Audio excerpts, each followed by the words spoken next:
गाड़ी पोर्च में पहुंचा दी गई है बॉस। हुमायूं मिर्जा के आदमी ने आकर इत्तला दी। मैं चाहता था कि कांता यहीं रुक जाए। मैं उसे अपने साथ मौत के मुंह में नहीं ले जाना चाहता था।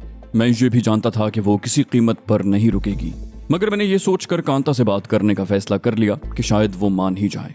मैंने कहा, कांता मेरा ख्याल है कि। उसने गोया मेरा जहन पढ़ लिया। बोली, अपना ख्याल अपने पास रखो, जो कुछ कहना हो गाड़ी में कहना। मैंने तवील सांस लेकर कहा, ठीक है चलो तैमूर। हम दरवाजे की तरफ बढ़े तो हुमायूं मिर्जा ने कहा, तुमसे मुलाकात की क्या सूरत होगी कामरान। मैंने कहा, यह तो हालात पर मुनहसिर है। जिंदा रहा तो जरूर मिलूंगा। वैसे मैंने यहाँ का टेलीफोन नंबर ले लिया है, खुद ही तुमसे राब्ता कर लूंगा। फिर मुझे कांता का चचा याद आ गया। मैंने हुमायूं मिर्जा से कहा, कांता के चचा को उस वक्त तक मत छोड़ना जब तक हमारी तरफ से कोई हिदायत न मिले। अच्छा, खुदा हाफिज। मैंने हुमायूं मिर्जा से गर्म जोशी के साथ हाथ मिलाया और हम लोग बाहर आ गए। हमारी गाड़ी पोर्च में मौजूद थी। ड्राइविंग के लिए तैमूर आगे बढ़ा, मगर मैंने उसे रोक दिया। मैंने विजय से कहा, गाड़ी तुम ड्राइव करो, क्योंकि यहाँ के रस्तों से तुम ज्यादा वाकिफ होगे। विजय ड्राइविंग सीट पर बैठ गया। तैमूर उसके साथ पैसेंजर सीट पर था। मैं और कांता पिछली सीट पर बैठ गए। असलहे का बैग गाड़ी में मौजूद था। मैंने बैग खोलकर ताकतवर किस्म के 2 दस्ती बम निकाल लिए। बकौल हुमायूं मिर्जा, वो लोग बंगले से निकलते ही हमें पकड़ने की कोशिश करेंगे। तैमूर के हाथ में मुझे 7mm की दूर मार राइफल दिखाई दे रही थी। शायद हुमायूं मिर्जा के किसी आदमी ने वो राइफल तैमूर को लाकर दी थी। विजय के पास रिपीटर था जो उसने अपनी गोद में रख लिया था। मैंने भी तय कर लिया था कि वो खान साहब के आदमी हों या दाऊद इब्राहिम के। अगर उन्होंने मुझे जबरदस्ती अपने साथ ले जाने की कोशिश की तो पूरी कुव्वत से मज़ाहमत करूंगा। हुमायूं मिर्जा गाड़ी तक मुझे सी ऑफ करने आया था। उसने अफसरदा लहजे में कहा, मैंने तो तुमसे बहुत ज्यादा तवक्कुआत वाबस्ता कर ली थी और तुम। उसने जुमला अधूरा छोड़ दिया। मैंने सर्द लहजे में कहा, तुम्हें शायद मेरे बारे में मुकम्मल मालूमात नहीं है। अगर तुम पहले ही मुझे एतमाद में ले लेते तो मैं तुम्हारी बात मान लेता। जो लोग मुझ पर एतबार नहीं करते, मैं भी उन पर एतबार नहीं करता। अब भी तुमने मुझे ये सोचकर जाने की इजाजत दी है कि बाहर निकलते ही हम लोग मारे जाएंगे। यही बात है ना?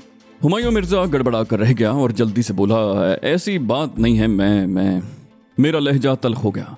मैंने कहा, मुझसे नजरें मत चुराओ हुमायूं मिर्जा। अगर ये बात ना होती तो तुम विजय को कभी मेरे साथ ना भेजते। विजय यहाँ की एक एक बात से वाकिफ है।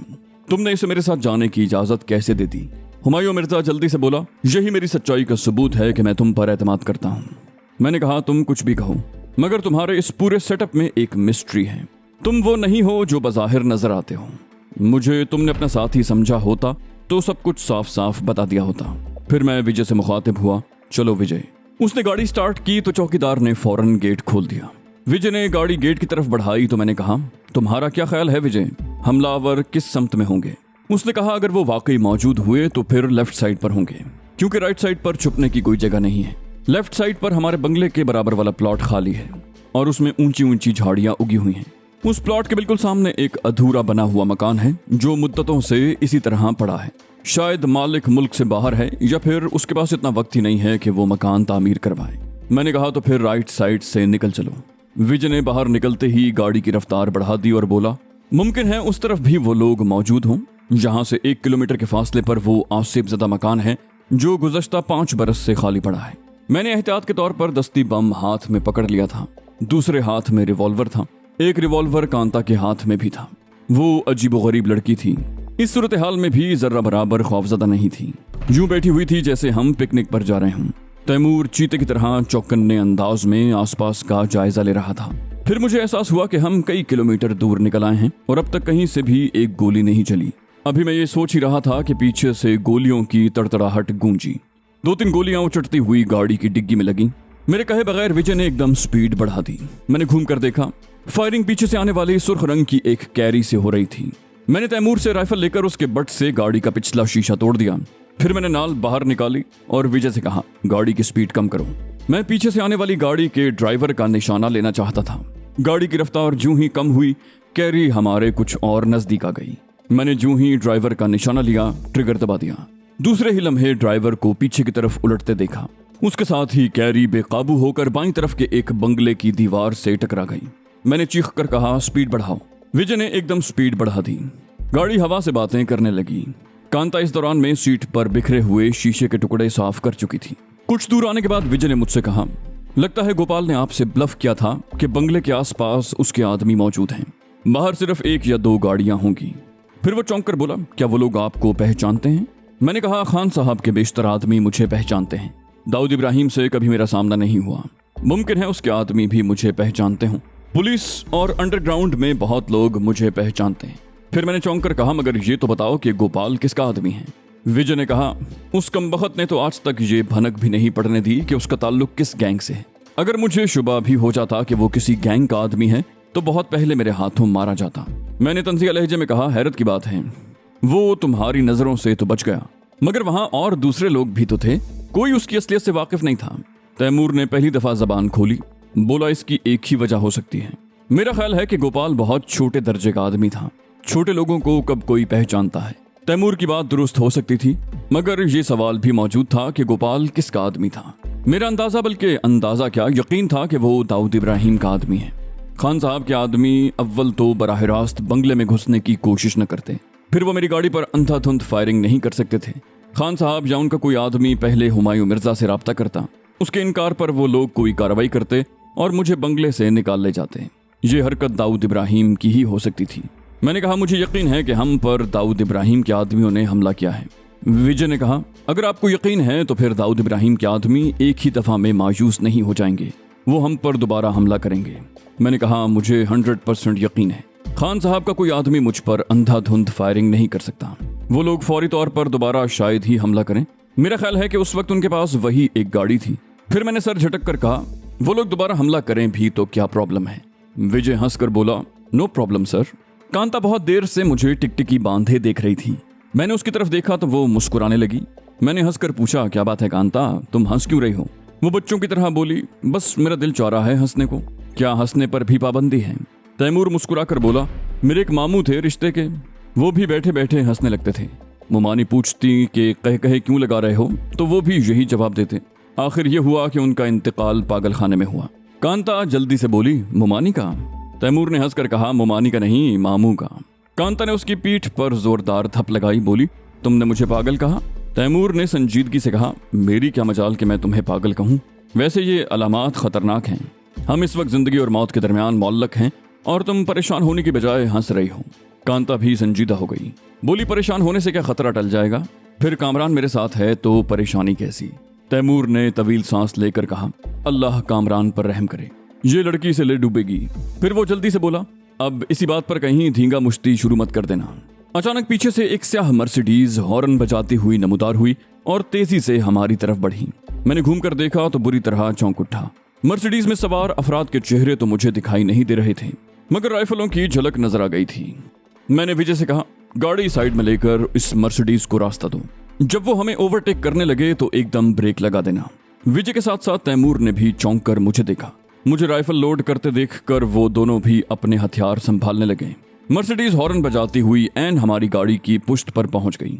मेरी हिदायत के मुताबिक विजय ने गाड़ी साइड में कर ली और मर्सिडीज को ओवरटेक करने का इशारा किया। मर्सिडीज तूफानी रफ्तार से आगे बढ़ी और चंद लम्हे तक वो हमारे साथ दौड़ती रही। फिर विजय ने गाड़ी की रफ्तार कम की और एकदम ब्रेक लगा दिए। गाड़ी अचानक रुकने से जोरदार झटका लगा, मगर हम में से किसी को नुकसान न पहुंचा क्योंकि हम सब इसके लिए पहले ही तैयार थे। अभी हम संभलने भी न पाए थे कि जोरदार धमाका हुआ और पीछे से आने वाली एक फिएट रुकते रुकते भी हमारी गाड़ी से टकरा गई। उसे एक नौजवान ड्राइव कर रहा था और एक लड़की उसके साथ बैठी हुई थी। वो दोनों बिल्कुल महफूज थे, अलबत्ता गाड़ी को अच्छा खासा नुकसान पहुंचा। नौजवान बिखरे हुए अंदाज में गाड़ी से उतरा तो मैंने फुर्ती से राइफल पायदान पर डाल दी और खुद भी नीचे उतर आया। मुझे उस नौजवान की ज्यादा फिक्र नहीं थी। उसे तो कुछ दे दिलाकर और माजरत करके रुखसत किया जा सकता था, मगर परेशानी की असल वजह वो मर्सिडीज थी जो कुछ फासले पर जाकर रुक गई थी और उसके दरवाजे भी खुल गए थे। नौजवान नजदीक आकर विजय पर बरस पड़ा। गाड़ी क्या नशे में चला रहा है, मेरी गाड़ी का सत्यानाश कर दिया। लड़की भी दरवाजा खोलकर नीचे उतर आई और चीख कर बोली, मैं इन सबको जेल में सड़वाऊंगी। गाड़ी चलानी नहीं आती तो रोड पर आते ही क्यों हैं। मैंने खालिस अमरीकी लहजे में इंग्लिश बोलने का मुजाहरा किया। मैंने कहा, गलती आपके ड्राइवर की है। मैंने जानबूझकर उस नौजवान को ड्राइवर कहा गाड़ी इसने पीछे से हिट की है। लड़की नखवत भरे लहजे में बोली, ये तो थाने चलकर मालूम होगा कि गलती किसकी है। मेरा अंदाजा था कि उसका बाप भाई या कोई नजदीकी रिश्तेदार पुलिस ऑफिसर है। कांता हिक्कारत से बोली, कौन लेके जाएगा हमें थाने। वो न जाने कब उतर कर वहां आ गई थी। मैं उस नौजवान और लड़की की तरफ मुतवज्जो नहीं था, मेरा ध्यान तो उस मर्सिडीज की तरफ था। फिर मर्सिडीज में से जो शख्स बरामद हुआ उसे देखकर मारे खुशी के मैं उछल पड़ा। वो एहसान था। वही एहसान जो खान साहब का खास आदमी था और मुझे अच्छे मियाँ के घर से लेकर आया था। उसे देखकर मेरे जहन से बहुत बड़ा बोझ हट गया। मैंने उसे आंख मारी और उस नौजवान जोड़े की तरफ पूरी तरह मुतवज्जे हो गया। मुझे तैमूर और विजय की तरफ से खतरा था कि कहीं वो एहसान को कोई नुकसान न पहुंचा दे। मैंने झुककर आहिस्ता से विजय को मुखातिब किया, परेशानी की कोई बात नहीं है, मर्सिडीज वाले दोस्त हैं। लड़की न जाने चीख चीख कर कांता से क्या कह रही थी। जवाब में कांता भी चीख रही थी और जब दो लड़कियां लड़ रही हों तो कुछ पल्ले नहीं पड़ता। वो नौजवान अलबत्ता खामोशी से खड़ा कांता को तक रहा था। उसके हरीसाना अंदाज पर मुझे एकदम गुस्सा आ गया। मैंने तल्ख लहजे में कहा, ए मिस्टर, यहाँ से चलते फिरते नजर आओ। गलती भी की है और सर पर भी चढ़े जा रहे हो। लड़की चीख कर बोली, इसने अचानक ब्रेक लगाया था इसलिए हमारी गाड़ी टकरा गई। मैंने तंजिया लहजे में कहा, क्यों आपकी गाड़ी में ब्रेक नहीं है क्या? अगर ये डिस्टेंस रख कर चल रहा होता तो गाड़ी कभी न टकराती। फिर मैं विजय से मुखातिब हुआ, कहा, तुमने अचानक गाड़ी क्यों रोक दी ड्राइवर?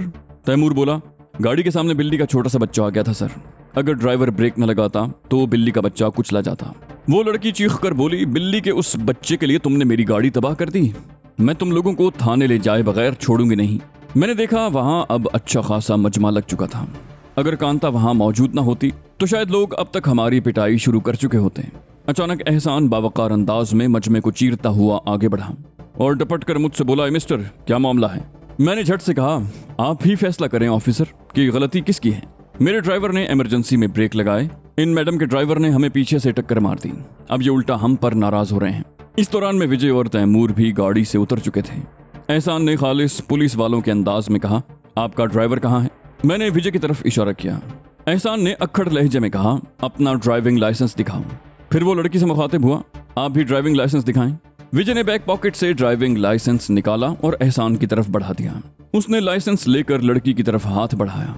लड़की कुछ हिचकिचाई, फिर बोली, वो क्या है कि ये मेरे कजन हैं। उसने ड्राइवर की तरफ इशारा किया, फिर आहिस्ता से बोली, ये अपना लाइसेंस घर भूल आए हैं। मैं पुलिस कमिश्नर साहब की बहन हूँ। मैं ये सुनकर हैरान रह गया। विजय और तैमूर भी हैरत से लड़की का चेहरा तक रहे थे। एहसान ने कहा, आप हुमायूं मिर्जा की बहन हैं?